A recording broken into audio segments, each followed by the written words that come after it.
നിലവിലുള്ള നിബന്ധനകൾ കൊണ്ട്, ചട്ടങ്ങൾ കൊണ്ട്, നിയമങ്ങൾ കൊണ്ട് അത് നടത്താൻ സാധിക്കാതെ വരുന്നു എന്ന് ബോധ്യപ്പെട്ടാൽ അത് നടത്തിക്കൊടുക്കാൻ എന്താണ് മാർഗം?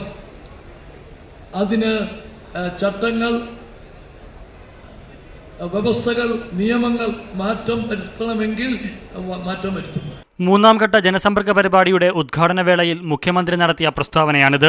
അർഹതപ്പെട്ടവരുടെ അപേക്ഷകൾ തീർപ്പാക്കുന്നതിൽ ഉദ്യോഗസ്ഥ തലത്തിലുള്ള തടസ്സങ്ങൾ നീക്കുമെന്നായിരുന്നു പ്രഖ്യാപനം. എന്നാൽ മുഖ്യമന്ത്രിയുടെ തന്നെ അനാസ്ഥ കാരണം കഴിഞ്ഞ 2 വർഷമായി സെക്രട്ടേറിയറ്റിൽ കയറിയിറങ്ങുകയാണ് ജന്മന വികലാംഗനായ പ്രമോദ്. വൈകല്യത്തെ അതിജീവിച്ച് കായികരംഗത്ത് മികവ് പുലർത്തിയ പ്രമോദ് ഇന്റർനാഷണൽ അത്ലറ്റിക്സിലും മാരത്തോണിലുമടക്കം നിരവധി മെഡലുകൾ നേടിയിട്ടുണ്ട്.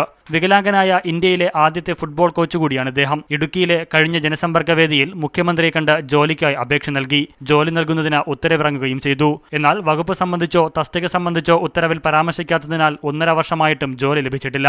മുഖ്യമന്ത്രി ജോലി വാഗ്ദാനം നൽകിയെങ്കിലും, ഉത്തരവ് നൽകിയെങ്കിലും ഉത്തരവിൽ ജോലിയോ തസ്തികയോ ഡിപ്പാർട്ട്മെന്റോ രേഖപ്പെടുത്താത്തതിനാൽ നിയമനം നടത്താൻ സാധിക്കില്ലെന്നാണ് ഉദ്യോഗസ്ഥർ പറയുന്നത്. ഈ ഉത്തരവിന്മേൽ നിയമനം നടത്തുന്നതിന് തടസ്സമുണ്ടോ എന്ന് ചോദിച്ചപ്പോൾ നിയമനം നടത്തുന്ന യാതൊരു തടസ്സങ്ങളില്ലെന്ന് മുഖ്യമന്ത്രി ആ സ്റ്റേജിൽ നിന്ന് പറഞ്ഞതാണ്.